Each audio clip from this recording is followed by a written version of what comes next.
क्रोध एक ऐसा भाव है जो बताता है कि कुछ गलत है। अक्सर यह असुविधा और निराशा लाता है। हालांकि इस भावना का स्रोत बाहरी नहीं बल्कि आंतरिक होता है, जो हमारी संलग्नता और अपेक्षाओं में निहित होता है। जब हम किसी विशेष परिणाम या विश्वास के प्रति बहुत अधिक संलग्न हो जाते हैं, तो हम उसके विपरीत किसी भी चीज के प्रति प्रतिरोध विकसित कर लेते हैं। यह प्रतिरोध आंतरिक संघर्ष पैदा करता है, जो फिर क्रोध के रूप में प्रकट होता है। बाहरी दुनिया के प्रति प्रतिक्रिया के रूप में क्रोध को देखने के बजाय हमें इसे हमारी आंतरिक स्थिति का प्रतिबिंब मानना चाहिए। क्रोध का एक सामान्य कारण स्थितियों या लोगों को हमारी अपेक्षाओं के अनुसार नियंत्रित करने की इच्छा है। उदाहरण के लिए, कार्यस्थल में एक प्रबंधक उम्मीद कर सकता है कि एक कर्मचारी किसी कार्य को एक निश्चित तरीके से पूरा करे, लेकिन कर्मचारी का दृष्टिकोण अलग हो सकता है। यदि प्रबंधक क्रोध के साथ प्रतिक्रिया करता है, तो यह कर्मचारी की क्रियाओं के कारण नहीं है, बल्कि प्रबंधक की अपेक्षा पूरी नहीं होने के कारण है।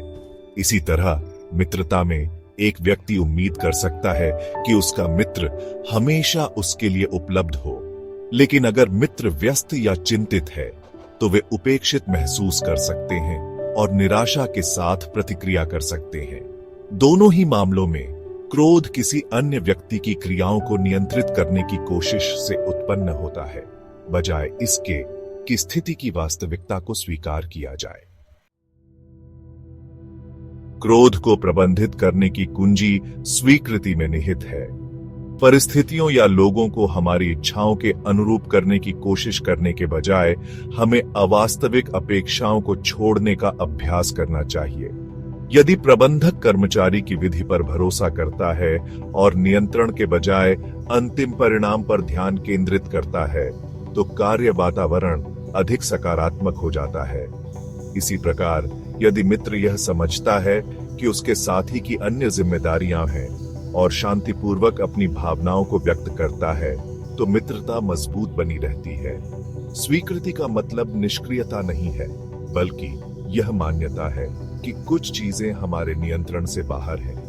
अपना ध्यान भीतर की ओर मोड़कर और हमारे क्रोध की जड़ को समझकर हम शांति की भावना को विकसित कर सकते हैं और धैर्य और बुद्धिमत्ता के साथ चुनौतियों का सामना कर सकते हैं।